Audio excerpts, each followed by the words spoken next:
green camp. You know, that was a buff that went over in the hands there of Kyrie, but still kind of trying to maintain this jungle. Skypiercer is picked up by Kelra. That's kind of what we were thinking with that Granger being picked up here. Again, it is a comfort pick, but also if you can start to build those stacks, when you for Kelra, obviously that's really going to help. And he has to play at range against can this see, kind of lineup the here TNZ that Aurora Gaming has. So Lucas is actually off to a farming pretty very steady good. start for Onic, building up already a nice little lead. He's farming very good. And they don't mind not interacting in these early stages. And if of the this game until TNZ gets everybody's just got their one kill, ultimates and they only find the one right kill, position bro, to do like, so. And I bro, think the scaling is going to be as insane. Aurora recognize this, hey, we need to fight on our terms and I'm actually only having our flashbacks terms. to There's when a lot Lucas of things was in the like early game that meta. actually don't matter. Here in the mid lane, Bro, this is going first to blood. matter. Keyboy Keyboy is dead. fallen. First blood to the hands of Siggy Boom. They have started. We're gonna rotate here through. It's not over. It's not over. Oh, Lunar's gonna get thrown around. TNT though, they're on this TNT side. He ults. wants this purple buff if he can take it from Kyrie. This is a bit of a risk, but they're gonna go for it anyway. He's taking Loopy it. on this offside. No, nice! With a falling Star Moon, able to Nice find ults. two. But no Pushes them follow-up. back, but again, Miss they still Kelra. have that follow-up damage just yet. They'll bring Luna, back Lunar. Luna should be dead. Might Luna try should to be dead. split things Legit. up, just sacrificing Give it to himself Kelra, please. to keep the rest of No, Aurora up Lupi, as why? Lupi will take Lunar down. Okay, at least he gives that kill over to Oh, Lutfi God. instead of Kelra at this stage of the game. But for now, But it you can doesn't see even that matter. Aurora, Like, they can the kind of units fight can forever, keep on and coming Onic back also and back and back recognized with the that. passive Now, of at least the first items Rafaela. already done. Turtle goes Bro, into the the hands Harriet of is Onic. This literally is going taking great for lots them, of cool but it's an beating. ever-moving pendulum. This Now, is Sigabum not gets to bad. catch up back on gold. Gold here. He's got a kill in hand, but now that he's got the extra plating as well, he should Watch him finally to have a Purify. slight lead Please. against Kelra. Okay. The Didn't way have to pop the this uses Purify, ults. just drop down the Zaman Force. But yeah, as you mentioned, he got a lot of the extra gold off that turret. That's kind of what Sigiboom needed. But again, he did get that first kill too. Wait, Kelra is so aggressive. He knows the Zaman Force. Nice, Kelra! Will go in. A quick kill. The killer Cool instinct standard. for him. Knowing Zaman Force wasn't available. Makes a move, and now bottom Does he side. have still gonna ults? break Nice. out TNC. Nice. Fatal links Nice. into it. Let's Can't go. escape it. Pagu Let's gonna go. be Gold next. standard. Talk about value. Nice. For 3 your kills for Sky Kelra. Piercer Oh my god, it's Great over. knowledge from Kelra. He understood Right, what the some good. assignment was. Hey, no Zaman Force, you don't have a flicker, you can't run away from me, and I love it. If you want to just sit underneath their turret, I can harass you for days without anything left. I think at Let's this point, go, Kelra is going to Onic. be a Let's much bigger go. problem to Aurora now that the game plan is starting to fall apart. Luckily for Sigaboom, he doesn't lose too much here because they still have the passive from Rosa to get the revives down. But Kelra, now building up on these Sky Piercer stacks, they need to cut it in half at some point in the game. Cut it up. Yeah, You do Wayne. when that setup happens and you don't have the Zaman Force available for Siggy Boom, Onic will take Bro. advantage of that. So a really Come good on, Onic, decision come on, there. Onic. Pagu obviously need to pick up a little more defensiveness, gets a Radiant Armor locked in now for him, but it's just, again, Onic building up on this lead very early on. It's going to be great for them. Turret going down up top side. It looks like Siggy should be able to get that one, but now Lunar could possibly That's have trouble. Piercer. The rest of the teams here, though, is tanking up. Picks up a Dominance Ice, but this Turtle is up. Are we going to see 3 for 3 for Onic in the Turtle department? Probably. They're going to have to contest this, I suppose, but the lead isn't looking too good. And I think the real question is whether or not Kelra is going to be here for the fight. And it looks like he is. They've already taken the tier 1s on both sides, both, again, losing lanes for Aurora at this stage, considering everything that has happened. But if they can find the opening, and here comes Lunar. And still, They're going to go for it. Lunar. Bust him down, Kelra. Busts it down, though. Has to pop the concentration. TNC looks. Bro, this Lucas, oh my god. No. They get thrown out by the lantern, No. and Loopy's gone. Kelra flickering defensively. Ah, Kyrie, nice, Kyrie. Let's go. Taking out Pagu too. It's a trade. Nice. And now with the speed, they're Kyrie, able to go get back. some distance here for Aurora Gaming. How They're did gonna go ahead and Onic? respawn, revitalize Pagu back up. What the fuck did They Onic? lost the objective fight, but it Get looks like the Aurora objective. Kyrie still got the willing to objective. take these fights. That was beautiful stuff. Like, Lunar got a lot out of this Onyx. Pagu Sans is even crazy. using his ult as well, making sure that they got basically everything down. Kelra trying his best, but Pagu Bro, this Lucas. switches the role with Lunar to get my right God. in front of Kelra's face to make sure that nobody This else TNZ is hero pool is nobody else needs crazy. to die here. If one person dies, that's totally fine. 2 people, too much. Ooh, Malefic Roar now picked up too. Again, a Nice. Pagu is dead. Well, Fatal Links. Free bottom lane. Instant kill. Eventually, you're not going to be able to just keep respawning. Chase him, Luke B. Whoa. Again, Look at top lane. Harriet versus Esmeralda. This is a messy fight in between Nice. two Kill him. turrets as they back off. Kill Siggy Meanwhile, Boom. up top, No, he escaped. Siggy Boom. Fucking lucky. He's been dealing with a lot of pressure on this Harith. I mean, Onic now is not letting up in the jungle. Yeah, it's really tough for TNZ at this stage. Bro. Unfortunately for TNZ, Legit, in this if Onic wins matchup this, because against this is a Kyrie, very hard on Hirara, Matchup to I win. don't think it's very This easy. is a very hard Unfortunately matchup. for Tansy, a lot of Lucas's moveset, it's Midnight one-dimensional. cooked them You in the don't have a draft, way to but, kind of you know, delay the draft timings of cannot it. You be don't like have a way everything. to kind of come from different angles. Execution Very straightforward. matters a I lot, run you so- down. I'm pushing you back either into my Onic team puts or this away up, from bro. my team. I think they might go all But the way. Hirara is so different, especially Bro, with the Kelra icon as has well. Oh, this like will get punished. 5 Probably gonna be stacks in on trouble Sky again. Piercer. Doesn't have a flicker available. The rest of the team has to help support him up. Unlucky for Throw Kelra. themselves Come into the on, fight. one more Luna shot. trying Will to have get done it. away. I And now swear. Pagu on the Flick at disengage Kelra to now. Loopy up in the front side. Bro, They nice job, call it off, Loopy. though. They don't want to overcommit to Nice this. job, Loopy. They see the purple buff is up. They're going to put some pressure here. Kyrie goes Kyrie in. steals it, nice. And TNZ doesn't have the purple. Yep, but that means that Kyrie doesn't have retribution. Nice. So Bro, far, Onic this is doing could it. be a forced fight here. They know that Keyboy doesn't have the fatal link, so Onic they is doing have a it. very Onic is short doing it. window to try and punish. But so far, Lunar has not been able to open up the map convincingly because of the fact that he's been losing. Wait, no. flicker. Wrap the Triad. Lunar Kelra gets a kill. Nice, Kelra. Double kill for Kelra. Double kill. TNZ gonna follow. Bro, kill. Oh, nice. Rosa is dead. Triple kill. Triple kill, please. Come on, Kelra. Gold standard. They ignore the Lord. They go for Pagu. Pagu, where's the tree to run here, man? Being chased down by Kill him, Sans Kelra. and Kelra. Full stack. Couple Full shots stack. to the Rhapsody, and boom, another. Man, Sans and Kelra are playing out of their minds right Let's now. fucking Sans go, Kelra. Let's fucking hyper-aggressive go. here. Really big punishes on TNZ. 8-0-0 on Even Kelra. though TNZ has anti-CC, doesn't necessarily mean they're ignoring he's the safe, Lord. right? Okay, He still Kyrie needs is going Rosa for the Lord. to bail them with the extra movement speed to help close that distance, Come on, because Onic, that's come on, Lucas's Onic, come on, biggest Onic. problem, right? TNZ jumps into the middle of this fight, tries to make something happen by pushing Lupi out of the way, but unfortunately the entire time Sans is just building up the butterfly makes it stacks on hard, top bro. of him. Rosa can try and bail him out of there, but once you are committed to Bro. the lightning, to the quick step, Like- it's just too much to handle. Bro. And I think they just need to take a breath here. Think about it for a On moment. paper, So Aurora's far, the draft main win is condition is 10 going to be times Sigma, better but the than early Onic's. game is done for Aurora. Like the counter Yeah, index this is tough is too, because meanwhile, when all that insane. happened, there was a great kind of split push happening with Onic. You know, Loopy taking out that top turret, that defense shield. You can see it here in the mid too, being down. Max stacks And it's here. crazy that for Kelra did Kelra. not Just so take much Purify. value on this Bro, Granger. be careful. It's They comfort should not for a stay reason, together. and now they're Like, knocking on the base turrets don't of clump Aurora up. Gaming Okay, as the Pagu mid doesn't have turret flicker. falls. That's why Lord they're makes its doing this. way down bot. Lunar. Half health Kelra already, has full even stacks on the Sky Sternus. Piercer. He's gonna pop the Consecrate. All turrets are going to be stripped out of the base of Aurora Gaming. But now with Onic, a 10,000 gold lead. Bro, They don't dealt change this. with Don't in change game this one, and now lineup, it's please. their Keep turn. on abusing it. Keyboy looking No. for an opening here. Lord's Pagu gonna has be worked flicker on. in 10 Keyboy seconds. jumps on So in. be careful. They can Final. keep. Nice, Oh, Fatal Links. through on 3. Still on the defense too. They No, got to careful. hold it together. Keyboy is Kelra dead. Firing off from the back Keyboy is dead. No. He's got the space to work with. Siggy Boom. All the Kelra shields in the Avenger. world. They got to go heal back up. But the crystals Go aren't back, gonna go be back, go locked back. on. Kelra is aggressive double kill. Kelra is angry. Let's go. Maniac. To take game 2 for Onic. A convincing win for Onyx. Sans, man. Gilak Sans is back. Maniac. Not to mention, No, bro, every side laner was winning. Kelra was winning. Luffy won right at level 1.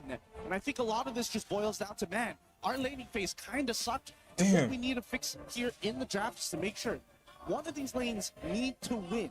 And if it's going to be Sigaboom's lane, they better make sure that he has Flicker rather go. than the Purify. And that's something that you can't really control, especially since half of those spells are dedicated to this Atlas. Yeah. And, you know, just as we Kelra saw with a how maniac, and he Aurora gets made things work for them in game it. 1, especially with the draft that they brought. This one stopped in its tracks. It's nice to see the Lucas. You know, it's nice to see a new hero come to play, but it just didn't work, Gideon. You know, this was a struggle from the start to the finish. Onic really put Nice the job, pressure Kelra. on Nice just job, Onic. the jungle, but then the rest of the map. I mean, it was really hard for TNZ to even secure his buffs that he needed and everything else, but also just really good positioning and fighting from Kelra here and the rest of the Onic squad, because again, you look at all the room Kelra has here in these highlights. He has all the space to work with, and Sans was so good at playing that Jushin, bringing them back with the lantern, bringing them, utilizing the beacon if he had it to. But I mean, look at this. Even in this, Kelra has all the space in the world to move here. Yeah, it's just so difficult. Hopefully they figure it out here. We're going to be throwing it over to break it down even more with Rain Day and the boys, of course, Brigitte as well. Thank you so much. I mean, this was the gold standard in action.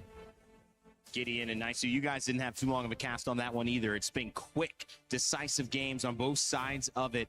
And now Brig and LaFell, or maybe I should call you both the boys. How are we feeling? She's our boy, man. Yeah. You're one of the boys, Brig. I can We're Lagata. accept that. And he gets it. Like Kada? Like- Do you approve of that thing? I don't know. I don't think so. Resale, whatever. Yeah, it's your call now, right? Yeah, no, I don't think so. LB, we're pounds. Let's keep workshopping, and Yeah. then we'll Give me a figure it sec. out. Like Onic as well, who kept workshopping, and then they figured it out. I think this was a really great response. I feel like this is the chance that they needed. They took it. They finally answered back to Aurora's early game, and they punched them right back. And now Aurora, your move. Yeah. The Rafaela coming out was something that really I thought was going to be terrifying, was especially terrifying for Onic and their potential early game. But it was very visible in that game, also mentioned by the casters throughout the game. They won out big on their laning phase, and that's what mattered the most. That's what prevented Aurora from actually maximizing the capabilities of this lineup. Because honestly, on paper, Rafaela, Lucas seem really scary.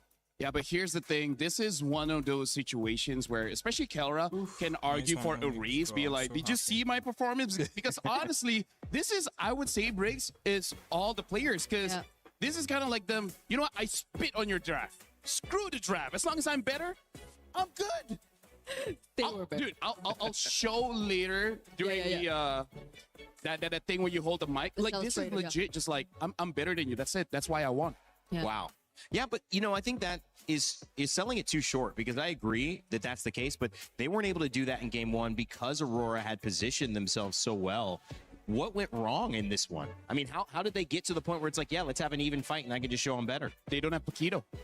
Right? Really? Do you think that's that important? Because Siggy Boom lost that lane hard. That's and then true. we saw Lunar losing his lane hard. That's right. The big difference. And we talk about this in the previous one where, like, Aurora has been winning because they side lanes keep on winning. Yeah. Look what happens when they lose. Yeah, and I think you see how that was the plan, the idea that they went from the start when they drafted this lineup, because even the execution tells you that they just really want to keep invading, they really want to keep fighting, because that's what their lineup is really strong. In terms of, that's where their lineup's really strong. It's in terms of fighting, it's in terms of just out-sustaining, always getting back into fights, because again, you have a Rafaela, you're on flying clouds, but also it's because of your mostly fighter lineup. But you don't really get to see them get to that point where you feel like they just rather would not, or Onic would rather not fight against them, because they actually had the damage to deal with them. Kelra stacking on those Sky Piercer stacks early on did not allow for Aurora to play the game that they wanted. That could be the difference. They're not expecting that. LaFell, break down what you saw Onic respond here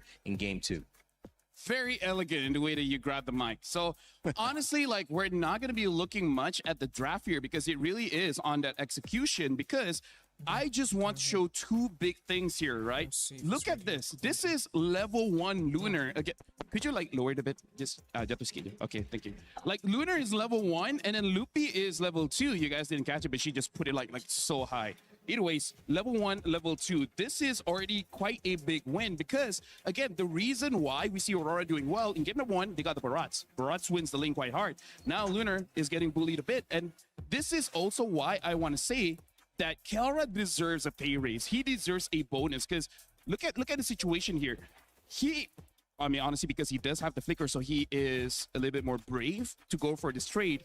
But look at this 1v1, straight up 1v1, going up against Siki Boom, and then he dies. And then look at the state of the minions as well. Even the gold card is almost dying. So there's a lot of gold on the table There's a lot of gold on the table that's being denied here by Onic. And then when we go into the team fights, just like what Gideon said, we got to look at Suns, because Suns is honestly destroying the composition of what Aurora is trying to do. And what Aurora is trying to do, all right, Aurora is trying to do is that they have 1 or 2 dedicated map openers. And this one is going to be Lunar. And every single time, I'm just showing you one clip, but Suns multiple times pick up the front line of the team, and then look at how all the while Kelra in the back, he has free range to keep on hitting, because look at all the HP being brought down by the rest of Onic here. And then all the while, just look at Kelra. Kelra is just waiting patiently. He just wants that final hit. And with the Sky Piercer, that's kind of all you need. Look at the positions here. Look at how Lunar is gonna get targeted, and then later on, oh, I'm colorblind, I can't see this. He gets chunked right there. Yeah, he gets chunked a lot, and this just shows that both teams here, Reindeer as well as Brigitte, they are very high octane kind of teams. Yeah. If you get a 1,000 gold lead in the early game for both Onic as well as Aurora, it's life-changing. Yeah, I gotta say. Life-changing. You see it. Because it's both Sans and Kelra. They're very willing to just go for the front lines. It was highlighted earlier. Sans was lifting whoever just shows up front. And Kelra being a bit too free, not afraid of trying to go for these heroes first because the damage was a bit too much. I particularly observed that during that one sequence you put there, highlight there, because I think that's where you kind of know that Onic have already got the game. 6-0 in terms of his overall stats, but his difference in game one was really 12-0. The moment. 6-0 in the moment of that fight. It ended up 12-0, you're right, and it ended up tripling almost his damage there, a little bit over 2.2 times from game one to game two, Brigitte. This is the gold standard that we were looking for. Yeah, it's a complete opposite of what you saw from him in game number one, where again, the matchup was clearly a lot more difficult to execute. So I feel like it's a similar situation that Aurora experienced this time. You kind of thought that they were actually going to have the advantage, granted that they had such a promising lineup synergy-wise. They had all the mobility in the world. They had all the timings in the world. But once they lost on the sides, that changed the outcome drastically because you could not really rely on the mid trio to just pull off the idea of the draft alone. It's been interesting because now where do we see the focus shift? It could be the mid that starts to become a little bit more important on the matchup. It's kind of been I don't know, taken not for granted, but we've focused so much on the side lanes that where do you get your advantage now if Onic have an answer for that? Honestly, I feel like both coaches have been doing quite a good job on getting drafts that is very serviceable by the teams. Right now, it really is just personal mechanics, right? Between Siki Boom going up against Kelra. Siki Boom, can you beat Kelra? If you beat Kelra, we win the game. If you lose against Kelra, Onic will win the game. So I feel like, yes, the coaches have to get lane-winning matchups for all the side lanes, but then Kelra just showed. Like, if he's better, he's just better. You know, I like that, too, because sometimes when you get to a position like this and anything at a high level, everyone's about as good as everybody else. I mean, there's differences, right? There's moments of who steps up, who's a little bit better under pressure. But you just want to get yourself to a position where the players can decide the match based on how they play. They're not losing out the gate with their draft. So overall, it seems like Onic and Aurora Gaming, they both set their teams up to win. We'll see what happens in game three. Before we do that, though, I want to send you to a little bit of a reminder about some new stuff going on with Mobile Legends Adventure.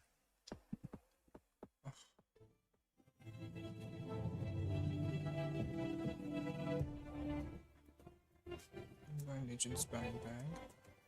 Why isn't selecting? Whoa, what the fuck is wrong with YouTube? Okay.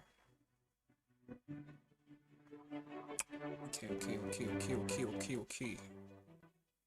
Save.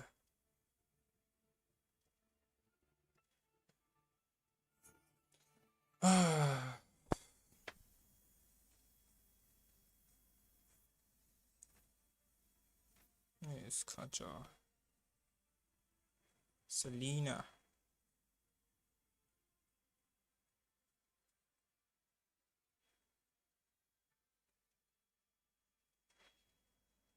This shit. It's not gonna work until I change it in the studio. Actually.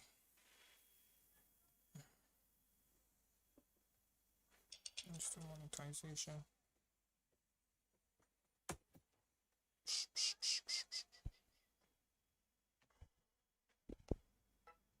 I'll be doing next time.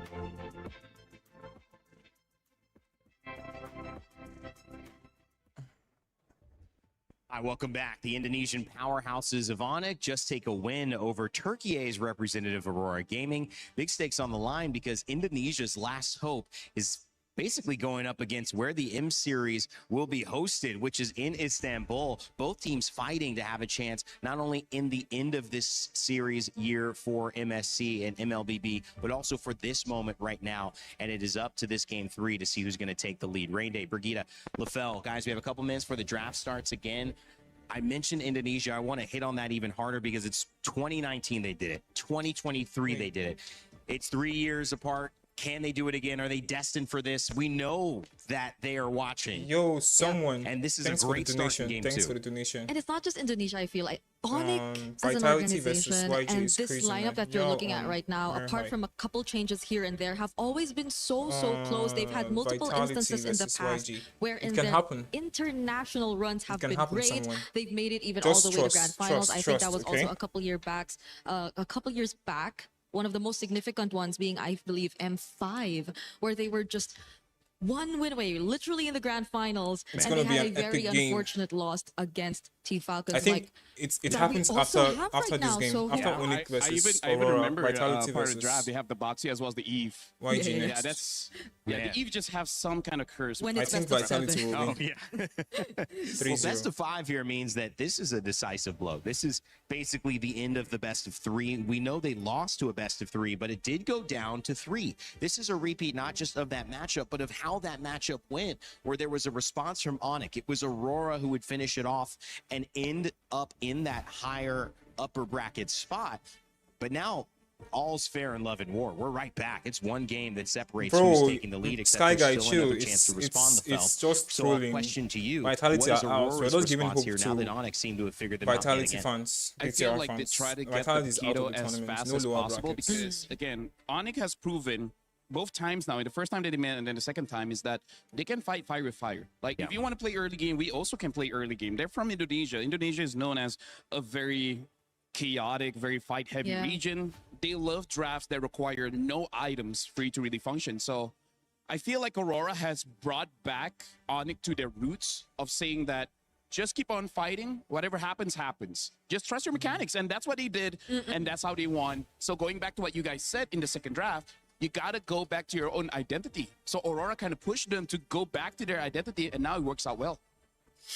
But wasn't that Aurora's identity too, though? It was, I guess, maybe a bit too much of their Who identity. has a stronger identity? Okay, that's the Brigida. Okay. Do you have a strong identity? Maybe. All right. We find out here, though, who has the stronger identity between these two.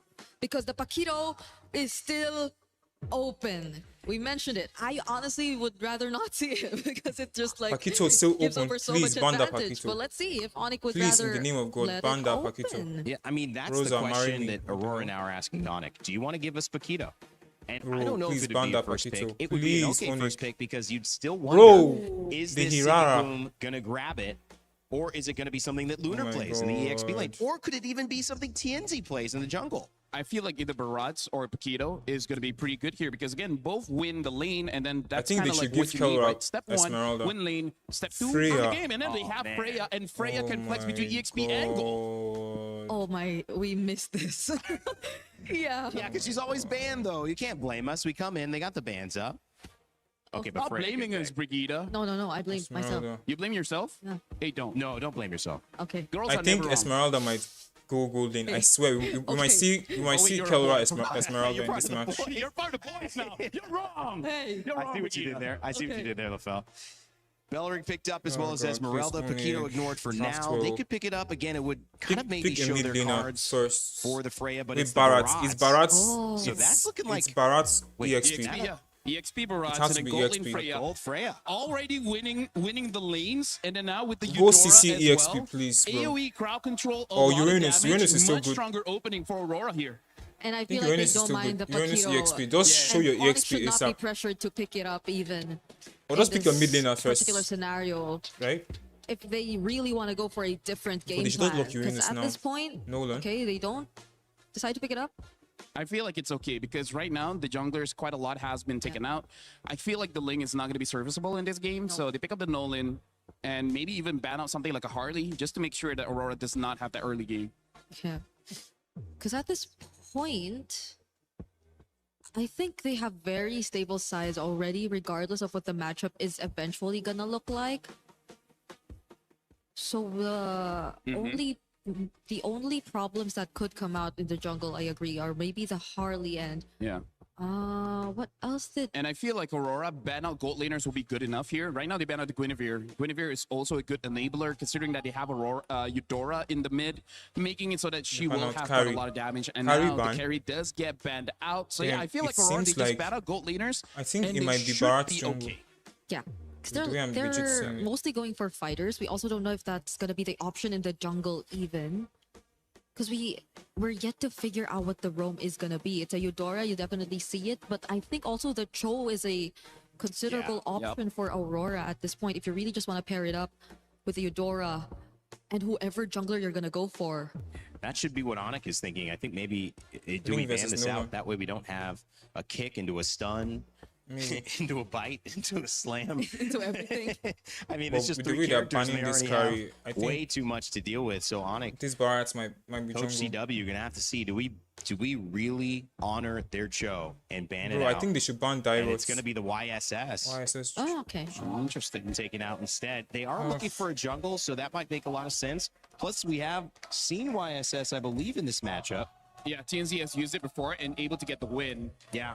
Right now, Aurora, honestly, with the bans coming up from Onic, letting go of the Harley kind of signals to me that they're still considering playing double fighters here, right? They could pick up the mid here and then just see how the options look like. In terms of the mid picks, the Vixana, I think, will do quite well against Aurora. At least they should give Kelra last pick. Please, Kelra last pick. I don't think there's a good ult to take. I think they should go So Lu Yi here. prefer the Vixana.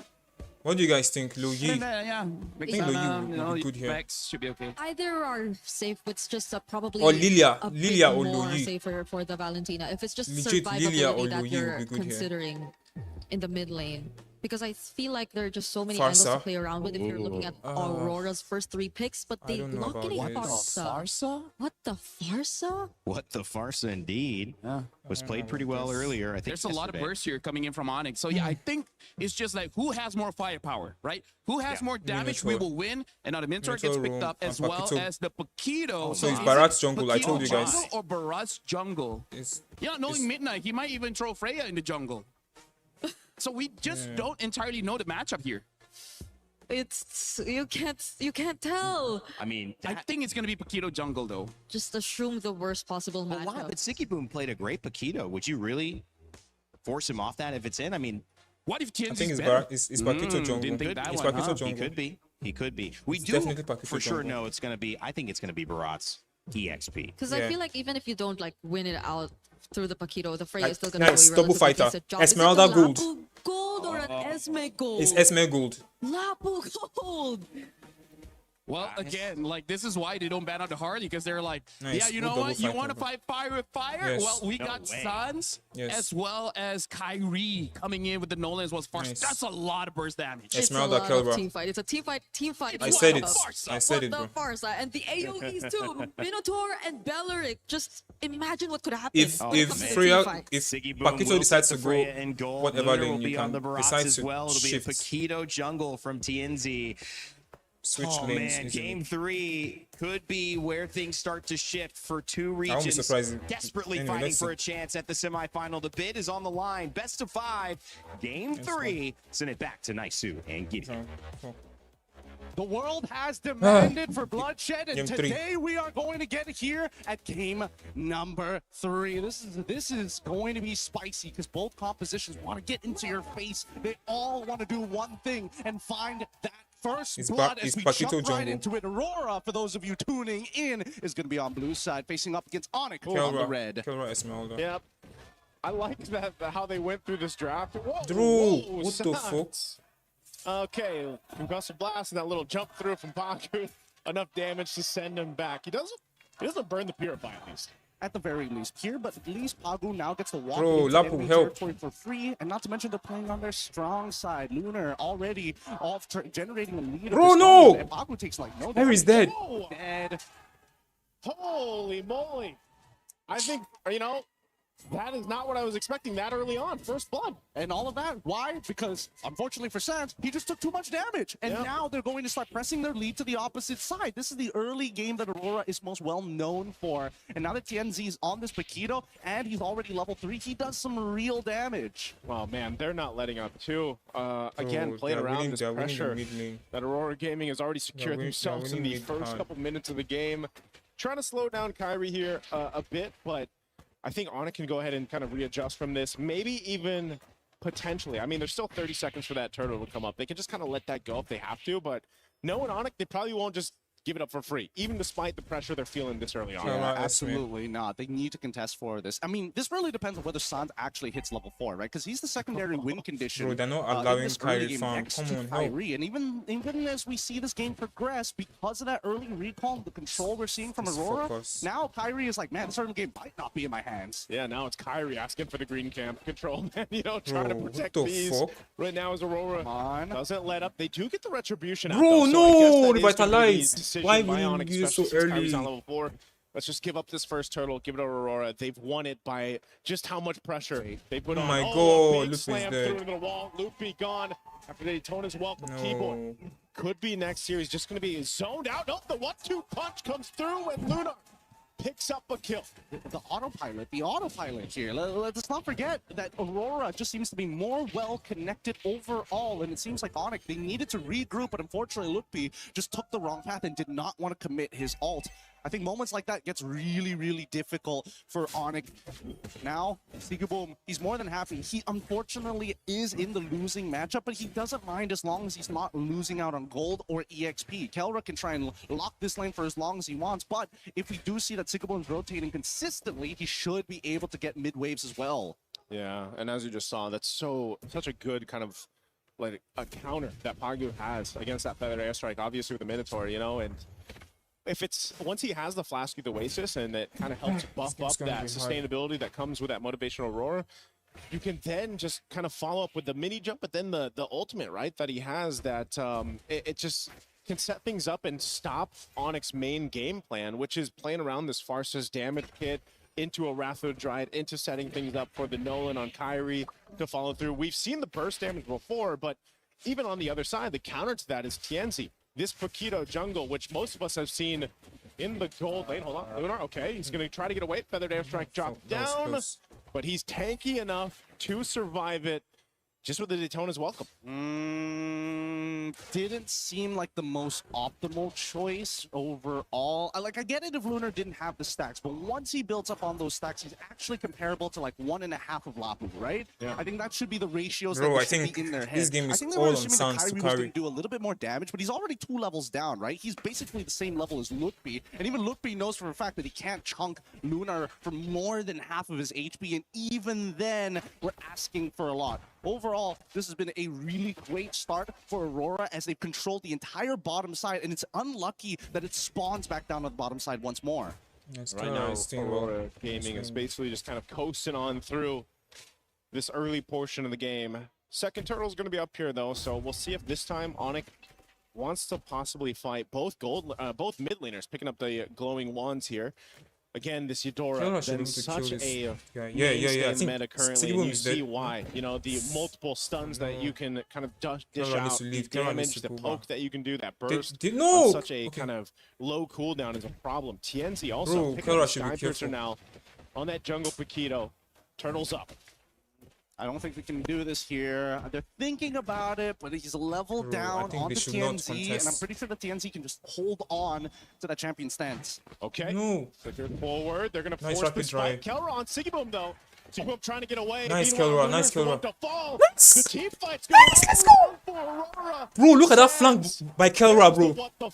Nice. Kills now, double, and that's I told you, it's Sans that will carry this game. Great interception coming in from Onic. Like, literally, everyone is playing for Sans right now. Everyone is playing for Sans. Right targets. Like, Lunar set it up pretty nicely. However, unless TNZ finds that trade onto Kyrie or even Sans, then it's just not worth the time. Bro, leave it. No, Kyrie. Good punish bro, there. They have a Kyrie boss could not damage get away with range, that man. Come after on. everything Onic did, but mind you, that whole interaction has now stopped that gold lead that was building for Aurora Gaming. It was about 2,000.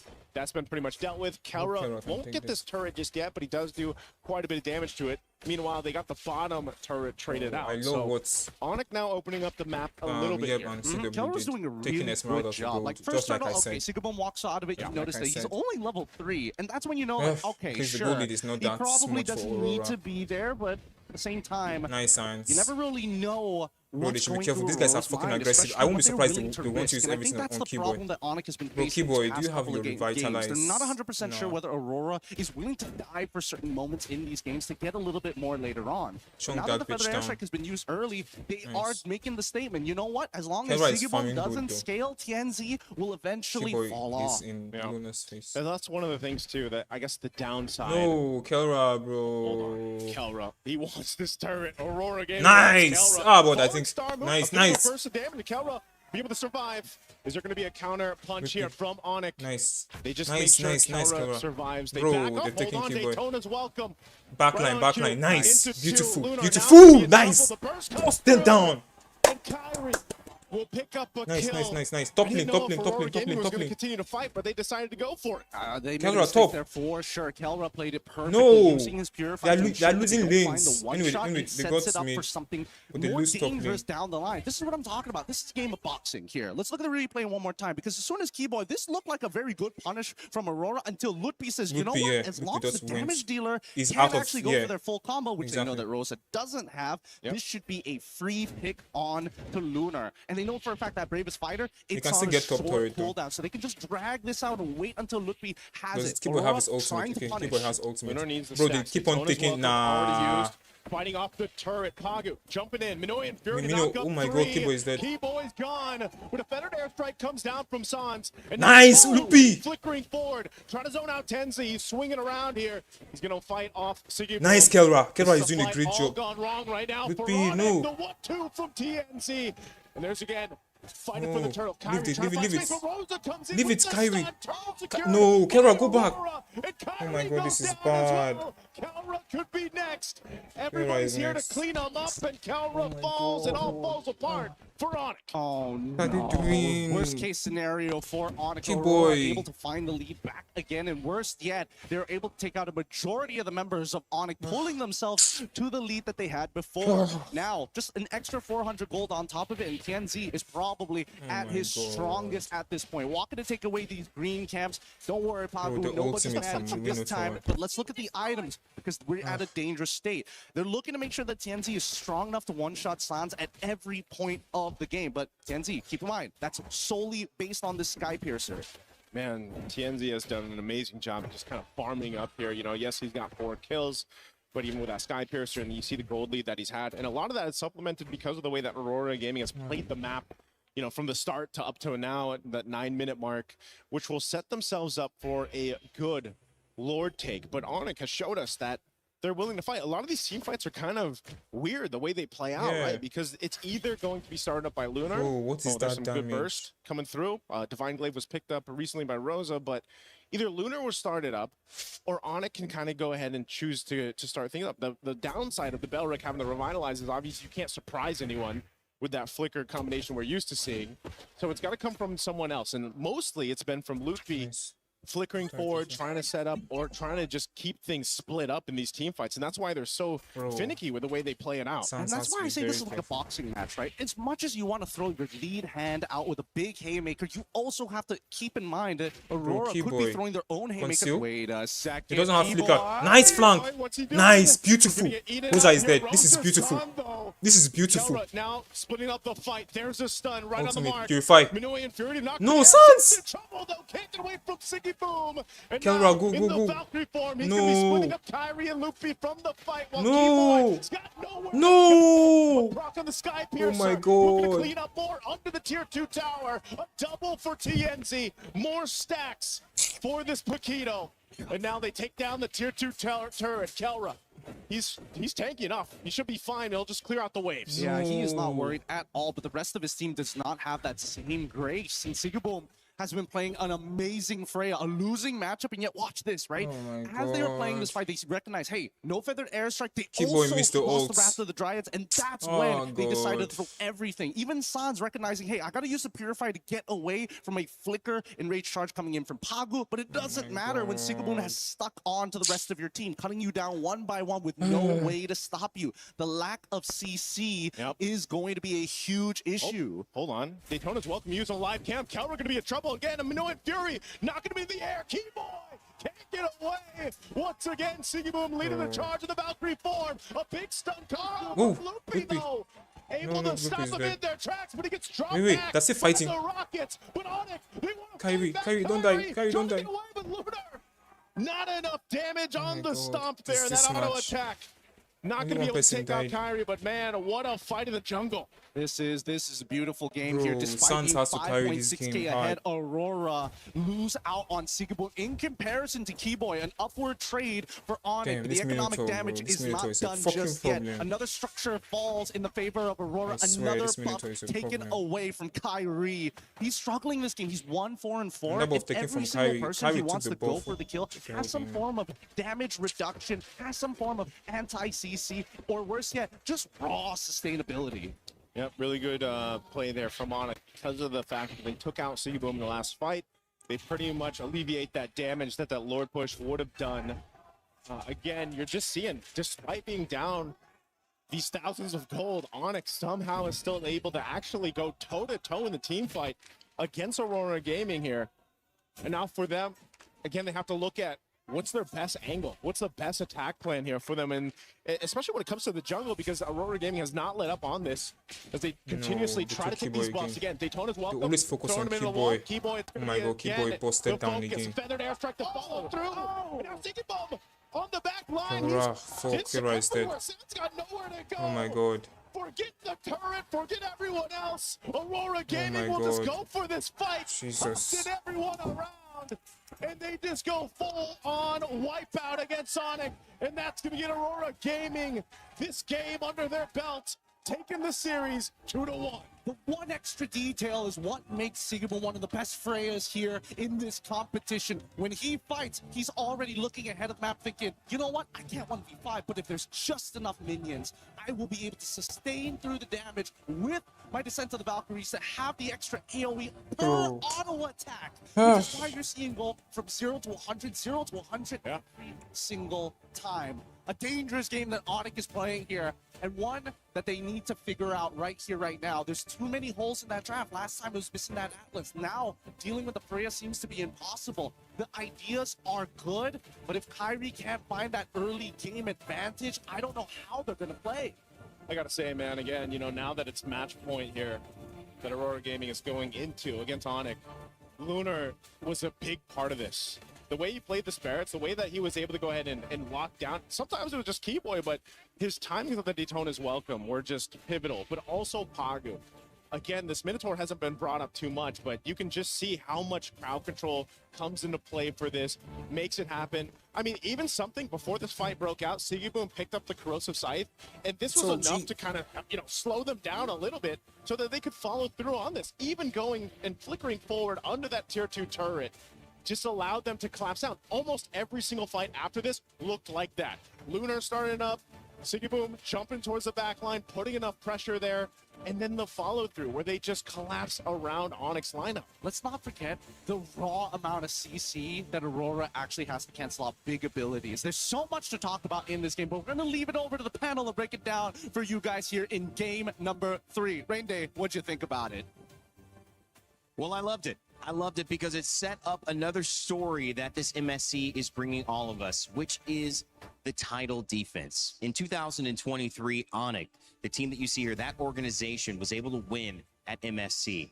In 2024, it was SRG. They were able to take the crown again, and then they would go to another final, a grand final against the defending champions, Team Liquid PH. But as we have seen for the former two, they have been knocked out of the competition. Onic is the last remnant of a championship that may be falling again. And with one more game, Aurora could put the final nail in that story's coffin. Here's a little bit more about the journey, about the stakes, and about what has happened up until this point for the champion defense of MSC.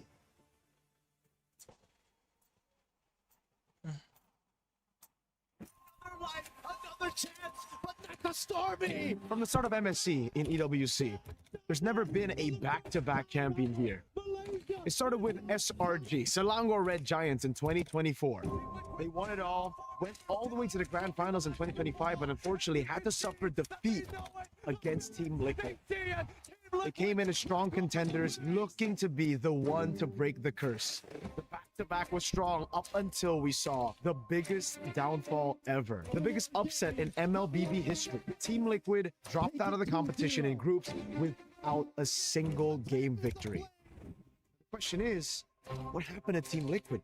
Why is the curse so strong of no back-to-back? I cannot tell what really went wrong. Pressure, or is it the mental aspect of it? Maybe some of the things were wrong. But as of now, all I can say is that that's definitely not the level that we usually bring. It might be the worst international run for us. Definitely not what we expected, but we will learn from and come back stronger. We're so not prepared to the meta shift. We didn't think that it would affect us so much. There's a lot of people saying that I can't keep up with the assassin meta, and yeah, they were right. I will need to do better next time. It sucks to lose this early in the tournament. It's my first time experiencing this. I don't want it to happen again. For me, it was a failure. I don't think anyone expected this to be this bad. Even now, I still can't believe that. From last year, winning all of it, and then now being the first team to be eliminated. We must recover first with what we're feeling right now and find that motivation all over again. Let's see where life takes us.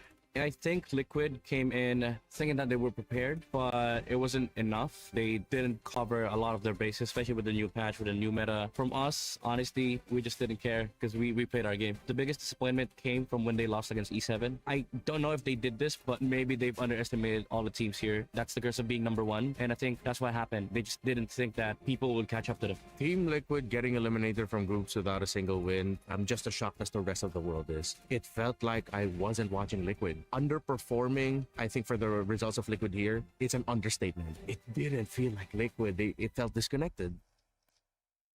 For me, Carl, I know Carl since I've been playing with him since my rookie season, which is season 6. I know him and I don't think that he would give up that easily. Yeah, I hope he would still try his best, and I really hope to meet him again in M8. The PH team got shocked in some of the pocket picks of the other teams. We are not really familiarized on that hero, so we just got us good, and I think we can still adapt if they try pocket picks again. This MSC at EWC has brought us tons of surprises and shocks. We set our sights to see, again, who can rise above and be the champions this year.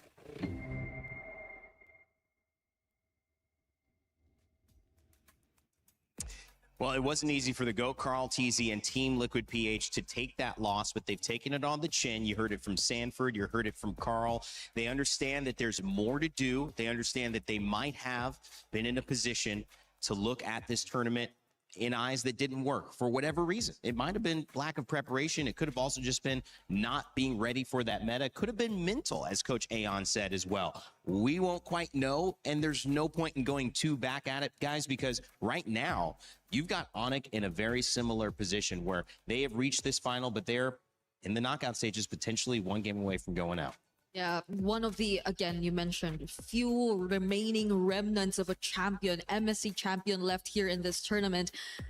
And they're currently up against Aurora, who are already at match point. So we are about to literally rewrite history here in MSC 2026 if ever the script does not flip in Onic's favor. And the way we're seeing it right now, it's constant adaptation and Aurora being the better prepared team every single time. What does it do to look at the rest of this tournament and how it's gone and apply that logic to we may see the remnants of a championship falling? Because to me, it feels right in line with what we've seen. We've seen a new meta. We've seen old players and new players struggle with it. We've seen dynasties already fall. I mean, wouldn't it be apropos, since we're in France, to see a new champion here at this MSC?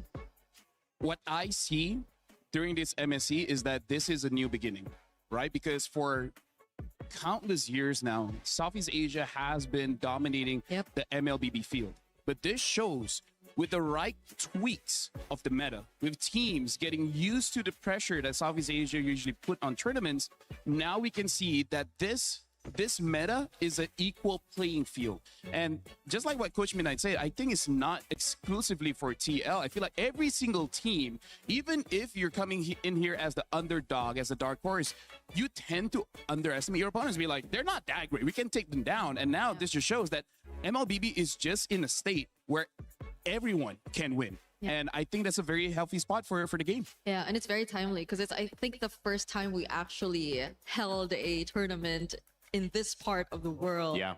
And we're finally seeing the more newer regions really stepping up and being the quote-unquote final boss now, if really Aurora gets to maintain this kind of performance, which they likely will, unless Onic get to pull out something and definitely reset out of what happened in that game, because it was pretty fast again. And it's always been the case. It's always fast games, and I don't think you really want to go up against or go through those kinds of games, especially in crucial moments like this. They have shown a little bit of weakness, but it's the exact same. This is basically exactly how the first series went, LaFell. What did you see breaking down game 2? And then, of course, game 3 here that we just had that has put Aurora 2-1 up against Onic. Well, first of all, we got to look at Onyx draft here. The king and queen here, Nolan as well as the Farsa. This is going to be the main damage coming in from Onyx. Now, here's the thing. Nolan pseudo gets countered by the Minotaur and as well as both of these fighters. Just because they're tanky, it's hard to take them down. And the Minotaur heals them back up. So it makes it so that Nolan's damage is nullified. So then the biggest problem is you got to take on the queen, which is the Farsa. Farsa is honestly able to win the entire team fight by herself, creating just so much damage, and then the rest of the team, they just got to clean up. So we got to look at how Onic won in the early game, and then what changed that made them lost, right? We're going to be looking at the first clip here.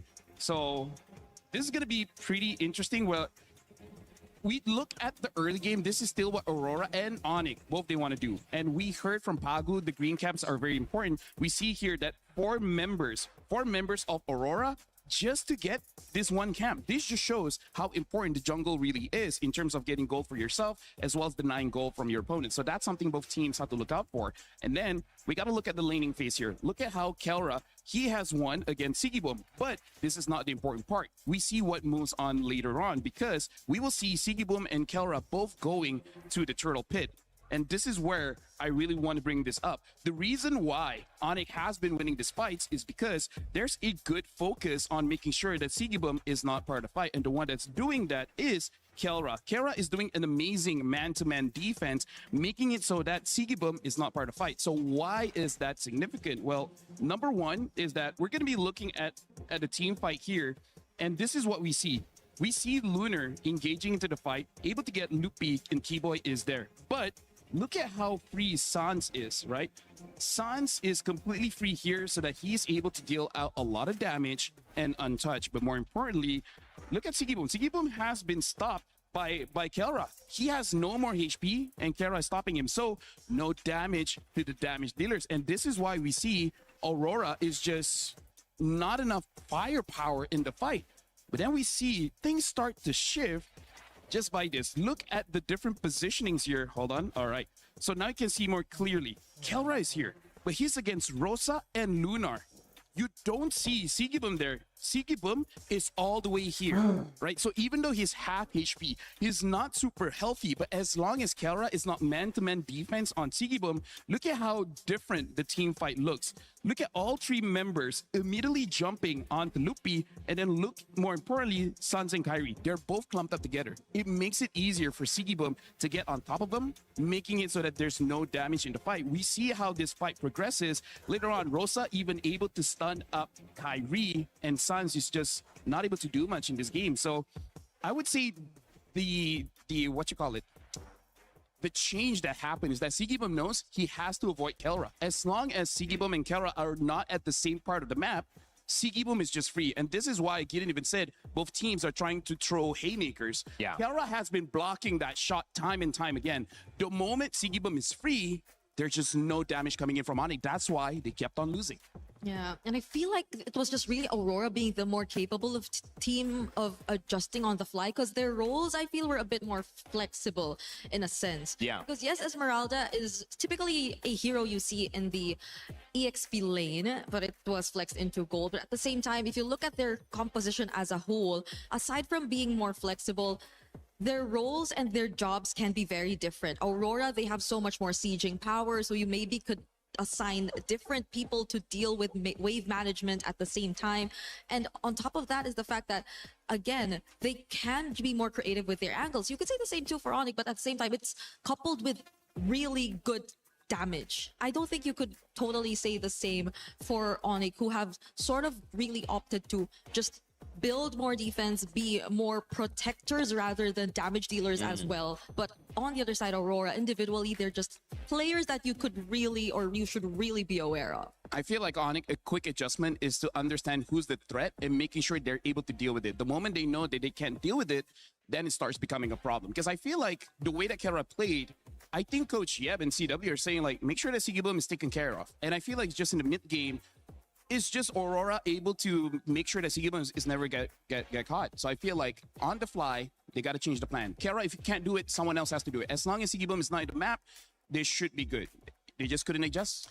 Handling that problem with the Paquito is a tough one, because you're letting it through the draft, so you got to deal with it. But if Kelra's the only one who can do it, the only game that they won, Kelra was 12-0 or something like that. Yep. I mean, he needs to go off. And if his role is just making sure that Sigibum goes 2-2, but he goes 0-2, I mean, that's not enough. You need a win from Kelra. I agree. It's always go back to your ace. Yeah, it's always been the case for Onic though. The carries have always really been Kelra, Kyrie, I think a bit of Sans here and there. Specifically in that last game, I think they really attempted for Sans to be one of the main ones, because they've shifted Kelra into a role that was not so carry of him. But that too didn't work, because again, the nature of the lineup that you were going up against was a lineup that could just keep diving in your face. And Sans had a very, what do you call it? It's a hero that just stays. Yeah, he's stationary. It's a stationary hero, so... I mean, like yesterday we saw Falcons going up against Vitality, and that's the biggest problem, where Vitality doesn't have a dive hero. And that's where we see the ultimate strength of the Farsa, right? Able to deal damage freely, but against a Freya, against a Lapu, against an Alice, against a Yuzong. There's so many heroes that the Farsa has to be careful of. It's just that in this game, Freya was there. If the Freya wasn't there, I could have seen Onic winning that draft. They played with it. I mean, they said, okay, here, we'll see what happens if Freya gets let through. It did not work. Freya and Paquito have been punishing, and it's not that every team is doing this. We're not seeing a Paquito gold lane every single time, but we are seeing it with Aurora, and I think Aurora should keep going for it until Onic use one of their bans, or they come up with a way to beat it. But that's a thing, though. It's always been the Paquito showing up in the last pick for Aurora in blue. How do they keep getting away with this? Look, they're not banning it. Yeah, it's... But I think, I mean, that's just a lack of, in my opinion, that's a lack of respect, but it's also a lack of acknowledging what is not working, because that's definitely a through line. The other question I think I want to ask you guys as we head into it is, how do you get Freya Ban, Selena, and Barats as well? How do you get Kelra for sure in a winning matchup? I don't care if it's Paquito. What does he need against the Paquito if it's going to be back up again? How do you get him winning? Honestly, like Kelra is a marksman player. He's a traditional position 1 player, because again, he's the ace. He can carry. It just seems like this is not the meta for it, but I feel like you got to force it out. They've already shown that they can do it, the Granger, right? So as long as whatever hero you pick up is viable in the early game, then you're all good. Stick with it. Stick with it, maybe. And Onic are stronger identity. Yeah. Just believe in yourself. Believe it. You can tell that we're running out of things to say up here. I mean, like, she's right, so you got to believe in yourself. Because we saw it work the first time when they picked the Granger, a comfort pick that we did not necessarily expect, especially in that scenario. But yeah, the Paquito is still going to be open here in this matchup. But it wasn't, you know, I think the other thing is there was pressure on the gold lane as well, which helped get the early kill. So that Granger accelerated, and that's where I think you need to look at Onic. What has been our win condition? But the other thing that I'm excited about is we get to, oh yeah, that's what I'm talking about. Because I think even they, you know, like 100% is gonna get stolen. It's right? taken, so we're gonna They grab still it allow early. them to They pick get the this priority. fucking Paquito, bro. In some ways, the one thing I They would still say, we allow haven't them to seen pick this Onic fucking respond again. We Paquito, saw bro. them lose, then win, then lose, and this set was over. Now we get to see their response. Maybe they do have an answer ready for this. At the very least, though, it's not both the Freya and Paquito. At least. At least Yeah. on Aurora's side. But if it's an Oh, answer to God. the Paquito, it's Is Melissa something that needs to come out a little bit more? I think it's an option. I think it's an option. Not a direct one. Yeah, not a direct one, but it's kind of like not the worst thing, right? Now they pick up a Zushin as well as the Uranus, and now the Eudora. I think the Eudora is, again, just to shut down Kyrie because, again, the Uranus and Zushin, they don't care too much about Eudora. that's a lot of burst damage you're already seeing from Aurora, though. And you see the vulnerable heroes from... Hey, this is how you start an avalanche. You gotta go loud. Yeah. And all of the games, well, except for the second one, that was clearly an Aurora avalanche. Why don't It's looking to be another Why one don't here. If Onic Onic don't show us their take this answer in Paquito? response to these heroes from Aurora just yet. The Cho's already being taken out. We don't know if they're going to resort back to their identity and just go for a Kiboy Kelra combo or hero synergy that works. But with the Cho taken out, I think that's less options for Onic overall.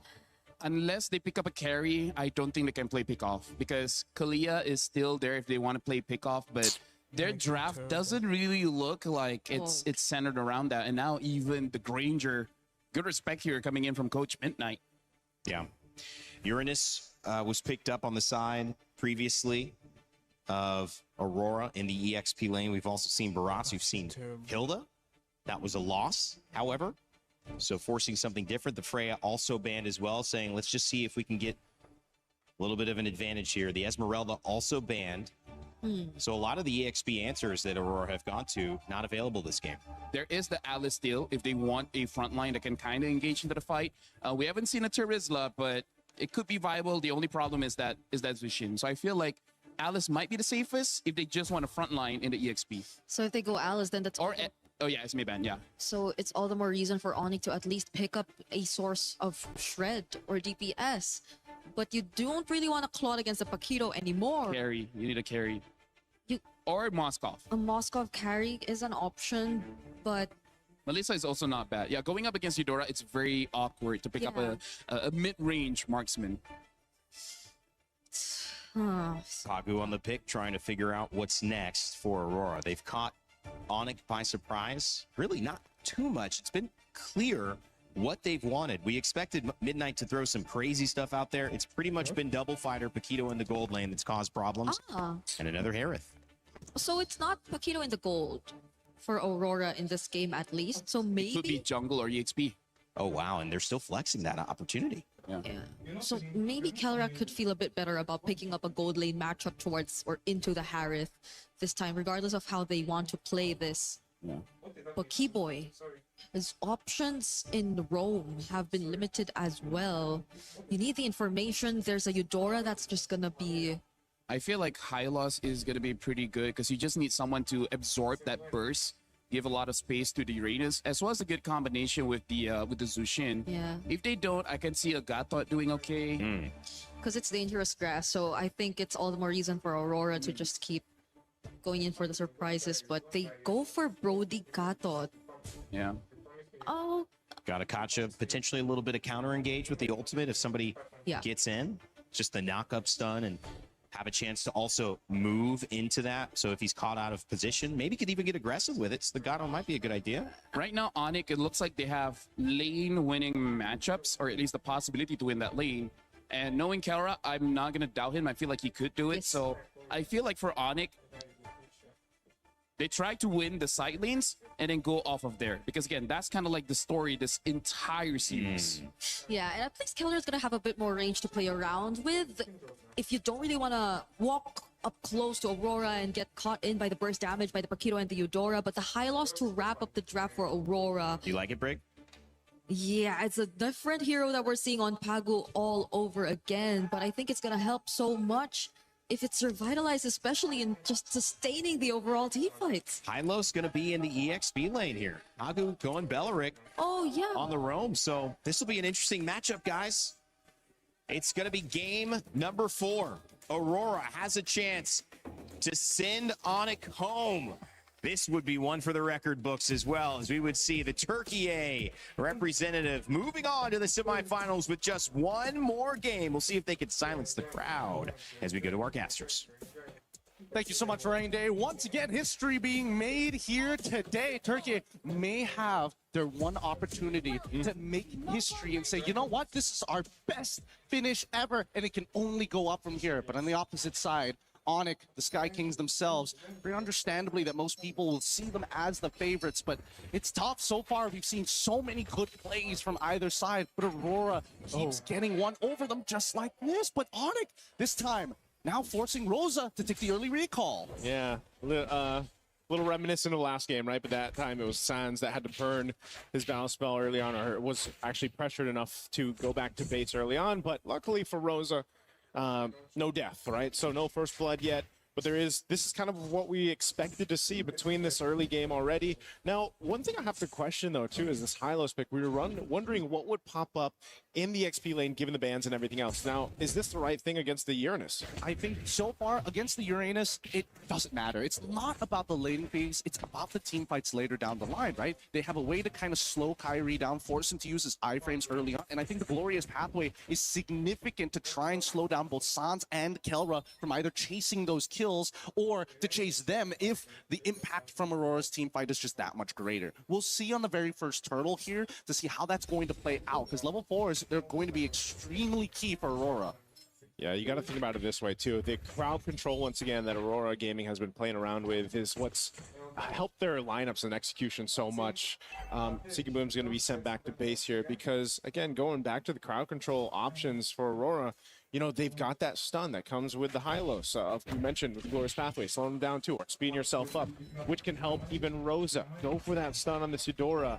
And then, of course, you have Pago and the Belleric, right? This time around, too, you've got a Flicker because of the fact that you have the Hylos with that Revitalize, kind of that sustainability to work with. So Pago's surprise factor can be beneficial here. So Onic, as they approach these fights, you know, they have enough crowd control themselves. They have sustainability with their own Revitalize. And, you know, that's why when you see these compositions come through and you see the Revitalize come to play, it extends these team fights, which can be favorable, again, to have a Jushin, to have Kelra's space here. Oh, couple punches, okay. Better to burn the Flicker than die there for Kelra. I totally agree, but more importantly, that just saved Seekaboom his entire laning phase. Now there's a potential angle here, but as long as Seekaboom is able to, you know, get some help to break that freeze, it makes things so much easier, because he was about to get frozen out and not be able to play the laning phase at all. Down by bot side, though, I'm surprised that Luna was able to get this much pressure, considering that Mlbb is supposed to be the one who actually kind of maintains full control overall. Like his passive into the Ring of Punishment really just kind of doesn't matter. It's just a free stacks for him. Okay, we'll jump in from Keyboy. I mean, they wanted to make a play on Rosa, but Rosa holds on to the Flicker too, so that's a no-go there in the mid lane. A couple ultimates thrown out. And it's back to it, but Onic slowly building up what they can across the map. Much slower pace, you know, than what we have to see, because, again, Onic needs to kind of slow this down in a bit, let Kyrie get to where he needs to be, and pressure where they can. Right now, mid lane, okay, San's still going to be okay. Much mana to work with here, though. Yeah, again, at least Rosa is able to try and equalize the EXP just a little bit against Sans. Unfortunately, oh, hold on. Oh, Seekaboom. Fighting off Kelra here in the 1v1. Taking it too many shots, though. First blood in the hands of Kelra. Man, did he fight for that one. Oh, predicted from Kelra as well. Anticipating where the Chrono Dash was going to be. And now they have to protect these green camps. Lunar is going to try, but that Retribution is a little too big for the side of Kyrie as they continue to take these small incremental leads and making sure that when they do the man-to-man defense, there's always just a huge tax that Onic applies on towards Aurora's side. Oh, Pago. Gonna go ahead and heal up a little bit here, but okay, Onic's not gonna follow through with that. They are just looking for those small wins. They're looking to compound the interest here. Gideon, as you mentioned, now Zaman Force dropped down. Kelra going in with a bit of stun there to work with. Torn apart memory. Not gonna be enough, but Seekaboom will get his revenge. And now Sans re-engaging with the beacon. The rest of the team to follow through. Kyrie will be able to pick up a kill for himself.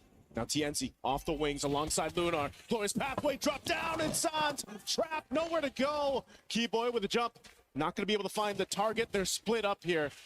Now TNZ waiting once again on the call.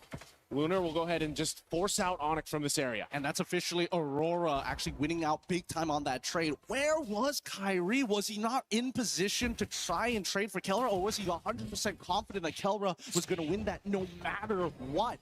Risky as it is, at least the flicker is back up, and more importantly, Kyrie already getting his own Sky Piercer. Let's see if they can snowball this, because fortunately for Lunar, he's going to be a big problem for Onic, especially on these neutral takes. Yep, TNZ also got his. First item locked in for Rosa too. Both mid laners fighting for it out.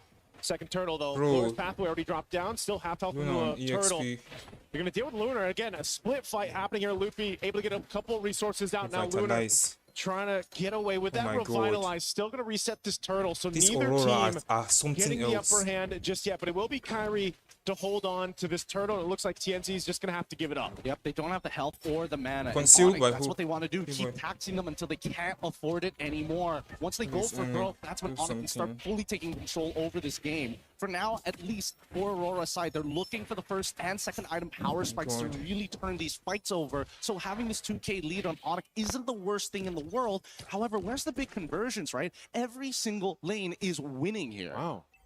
Yeah, and I guess they just got the call too, you know. So no, Keyboy, it's okay now. Must you always try and provide vision? Oh. So trading it out just to grab a kill, forfeiting the top tier 1 turret. Aurora Gaming is going to make that switch now, looking to put pressure on tier 1 mid. And that's exactly what you want to do. These are the conversions that matter here. And Pagu instantly wants to cut off as many rotations as possible. Look at Luna right in front of Sans' face. Yep. They're going to have to stop him down. Glorious pathway to disengage, but Aurora Gaming got what they wanted. A kill, and now that turret falling in the mid lane. So this is going to be a battle. I feel like for game 4, what we're seeing, very different from the previous 3 games, is just this battle of attrition, finding these little moments around the map, finding ways to open it up, get that favorable matchup when you can, win this next objective, that turtle, and eventually the Lord's Hold up. This could be really, really dangerous. As Onic should be out careful. of position, allowing Rosa Kelra can to literally actually one-shot open things up. You can see the rest of the members Bro, are they man-to-man defensing here. They understand what's about to happen, and I don't think they should take this right now.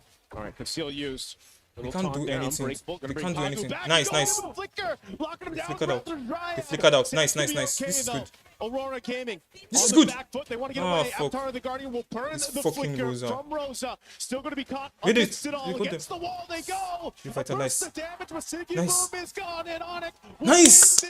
Onic are winning. Double for Kyrie. That's got to be upsetting here. Very, very upsetting. Bro, if Onic can win this game, I think they might economic lead go here all the way for the side to of win. Onic being pressed against Aurora as they are starting to run out of breath. But initially, when you see this fight from the side of Aurora, maybe it could have been something reaction more. speed from They Kelra. wanted Sans really bad. They got the ult out. They also made sure that he doesn't have his flicker available. The problem is if they don't net themselves the kill, that's a lot of resources wasted. I'm feeling very cold. I'm feeling also, very, when very we saw it cold. from the highlights there, it just looked like they weren't synced up the way they wanted to follow through on Pagu's setup. They were kind of in a weird position, and it might have been one of those cases where, again, Pagu's just like, you know, I'm already here and I'm already taunted up, but I'm breakable and everything else. I kind of have to do something, and, you know, Aurora Gaming loses that fight. Now they lose themselves the space to work with. They're 5,000 gold behind, and Onic has been in this driver's seat now for a few minutes.